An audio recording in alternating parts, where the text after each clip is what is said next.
Gollandiyadagi Xitoy elchixonasi oldidagi namoyishda yuz bergan ishlardan his qilganlarim. Abdori Abdurahim G'ani Uyg'ur.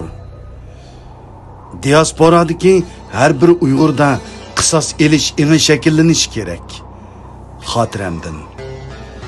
Xitoy tajovuzchi hukumatining atalmış nol Covid rezil siyosatining Sharqiy Turkistondagi qattiq qamal qilish terrorlik harakatida yemek içmek, dora, shundaqla kundalik turmush buyumlarining uzilib qolishi natijasida Uyg'urlarning ahuzari ochliqdan o'lib ketayotganligini, binodan o'zini tashlab etishi haqidagi sinlarning tarqalishi diasporadagi Uyg'urlarni texmi sarosimaga salmoqda.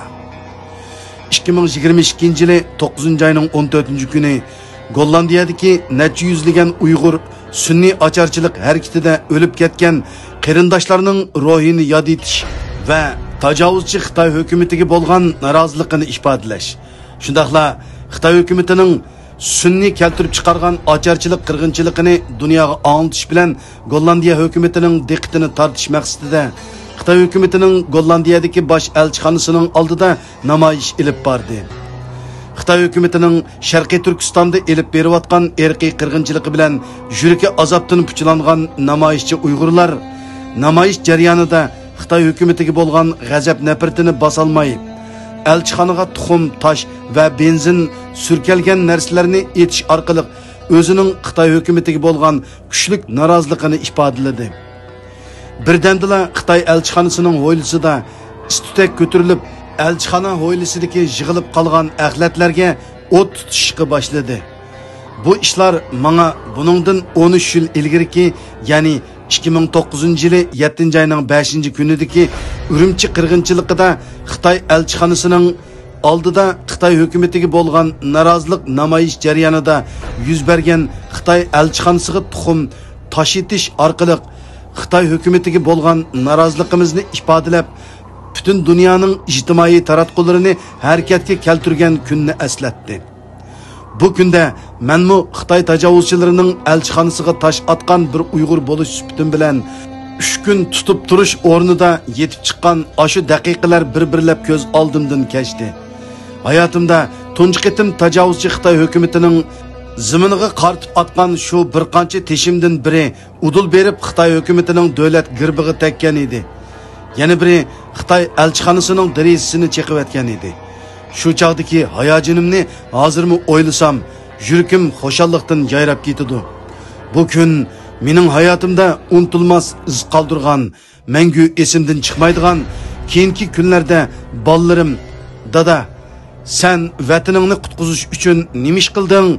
deb so'rasimi, faxrlanish ichida so'zlab berdigan bir aslimi qoldirgan edim. Haqiqatan bolalarimda mendan faxrlanish tuyg'usi bor. 2 yılın aldıda, yani 2020 yılı 8. ayının 14. günü Xitoy elchixonasining ichiga kirib, vaqirab turib, "Ey tajovuzchi Xitoy, mening 19 oila a'zolarim qani? Ular qayerda? Nima uchun millionlagan Uyg'urlarni o'ldirsan? Ularning gunohi nima? Xitoy davlati, sen tajovuzchi terrorist davlat. Bana 19 oila a'zolarim haqida javob ber. Meni tutib jazo lageriga solab qo'y" deb vaqirab, Xitoy elchixonasining ichida bexatarlik xodimi bilan vaqirashqinimda soqchilar kelib meni tutib qo'limga ko'z silib mangan naq maydon ko'rinishini Al Jazeera kanalining inglizcha kanali orqali dunyoga tarqalib, ijtimoiy taratqularda kuchli bir ta'sir paydo qilgan edi. Shu chaqda bolalarim bu naq maydon filmini ko'rib, mendan faxrlanish tuyg'usi shakllangan edi. Har qitim namoyishga mangan vaqtlarimda ular, "Dada sen bek botur. Sen Xitoydan qo'rqmaydi ekansan.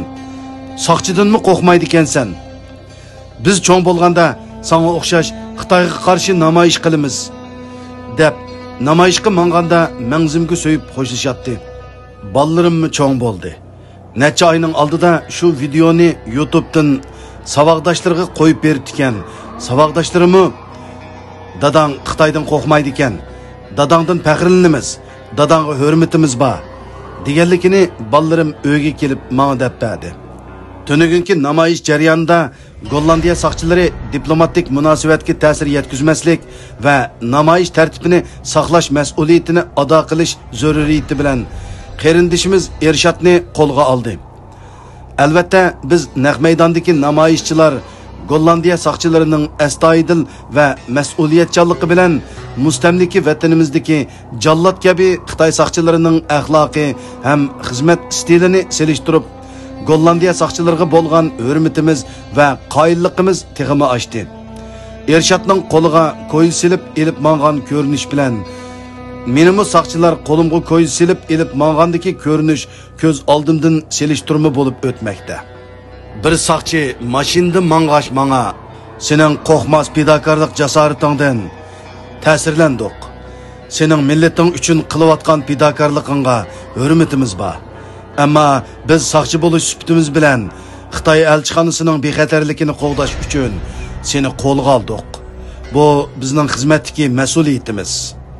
Deganida men javoban sizlarning kelib meni qo'lga elishinglar bilan bu ishtihimi dag'dug'i qo'zg'idi desam, u Xitoy hukumatı yolg'iz seningli 19 oila a'zolaringni tutib oldimi? Nima uchun boshqa Uyg'urlarmi o'zining g'oyib bo'lgan urug' tuqqanlarining izderikini qilib Xitoy hukumatiga bo'lgan noroziligini ifodalab keng ko'lamlik namoyish qilmaydi degandek kuchli savollarni so'rgan edi. Mana bugun Ershadning Xitoy elchixonasining oldida qilgan fidokorligi Xitoy tajovuzchilariga berilgan kuchli bir signalli bo'lib qolmay, balki Gollandiya mediasidami kuchli ta'sir paydo qildi. Uning qo'lga ilinishi Uyg'urlarni sarosimaga soldi. Voy, Ershadning ahvoli qandoq bo'lib ketdi? Uni qachon qo'yib bera? degandek andishilik inkaslar Ershadning ahvoliga ko'ngil biladiganlar tarafidan Facebook'tan kuchli ta'sir qo'zg'adi. O'zimni olsam, menmi tajovuzchi zolim Xitoyga qarshi cheksiz o'chmanlikim ham hisobsiz nafratimni nayzi qilib, ushbu jallodning Gollandiyadagi elchixona va konsulxonalari oldida nurg'un qitim zolimning yuragiga mix, ko'ziga ziq bo'lib qadalgan edim. Hatta shu sabablik menmi 2 qitim, ya'ni 2009-yili 5-iyul kuni va 2020-yili 14-avgust kuni bugungi qarindishimiz Ershadga o'xshash tartib saqlag'uvchi saqchilar tarafidan qo'lga ilinib ketilgan edim. Ammo saqchilarning axloqi, muomalasi, ish bajarish tartibi, g'amxo'rligi va insoniyligi meni bekmi ta'sirlantirgan edi. Demokratik davlatning saqchisi xalqning bexatarligini qo'g'dash uchun mas'uliyatini ado qilsa, Xitoy hukumatidek diktator davlatning saqchisi diktatorning buyrug'ini ado qilish uchun xalqni inson qalbidan chiqqan xo'rliqlar bilan qiynaydi. Hammamizga ma'lum bo'lganidek, hozir Xitoy tajovuzchi hukumati Uyg'urlarni yiltizdan yo'qitib, Sharqiy Turkistonni mangu mustamlik qilish qadamini tezlatish uchun qo'lidan keladiganligi razil vositalarning hammasini ishga selyotidi. Xitoy hukumati jazo lageriga solab, inson qalbidan chiqqan xo'rliqlar orqali o'ltirib tugitib bo'lolmagan Uyg'urlarni Xitoy virusi bahonasi bilan qattiq kontrol qilish, terrorlik harakatida keltirib chiqargan sunniy ocharchilik orqali o'ltiryotidi. Buning jonliq isboti tor dunyosida tarqalayotgan videolar edi. Şuna zalimga qarshi ko'rishimizda qonuniyligimizni asos, haqqoniyligimizni yo'lanchuk, tariximizni aynak, fojialarimizni dalil, mustaqilligimizni bayroq qilib, hammamiz o'yil tashdek mustahkam bo'lib, haqiqiy Uyg'urdek uyushib, avval kuch, ondan ta'sir, oxirida amaliy natija barpo qilishimiz kerak. Buning uchun menimcha hammamiz o'zimizdan boshlab dunyoning har bir bulung pushqoqlargacha ovozimizni chiqarib, kishi beshimizga kelgan qismat, musibatni millatning kulpat qismati bilan birlashtirib, dunyo miqyosida xalq inqilobiy tashviqotini qanot yaydirishimiz lozim. Biz tajovuzchi Xitoyning zulmini o'zimiz turishliq davlatlardagi xalqlarga tunishtirib, ularning yestashtligini qo'zg'asak, taratqularni harakatga keltirib, parlamentga, hukumatga besim, mas'uliyat shakllantira olsak, yiligar tajovuzchi Xitoy hukumati Sharqiy Turkistondagi jazo lagerlari va ochliq lagerlarini cho'qim taqaydi. Demak, bu utuq bizning fidokorligimizga, jasoratimizga, minnatsiz tirishchanligimizga va irodamizga bevosita bog'liq.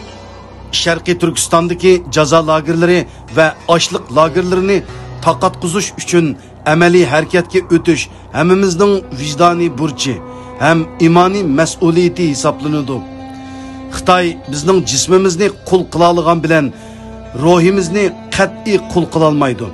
Shuningdek, ruhimizga singan erkinlikka va mustaqillikka bo'lgan intilish hamini bir kuni amaliyotga aylanadi. Biz buningga shaksiz ishonamiz.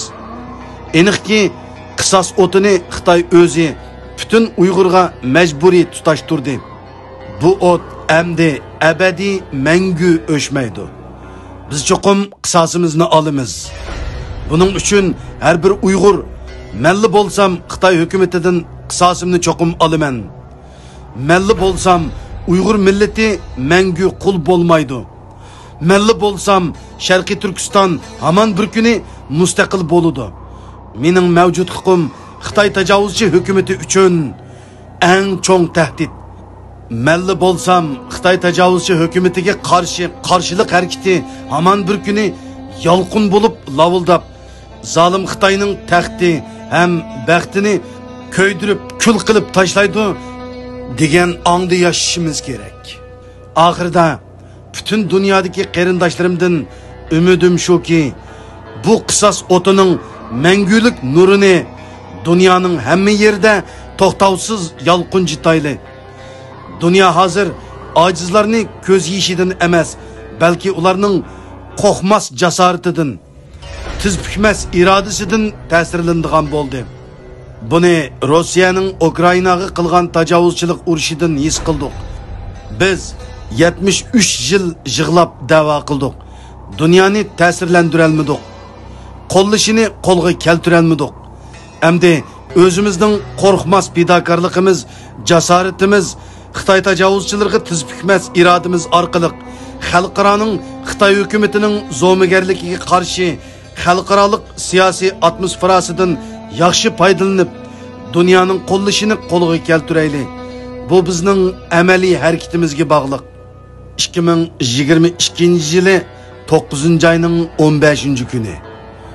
Mikrofon oldida Qaraxon.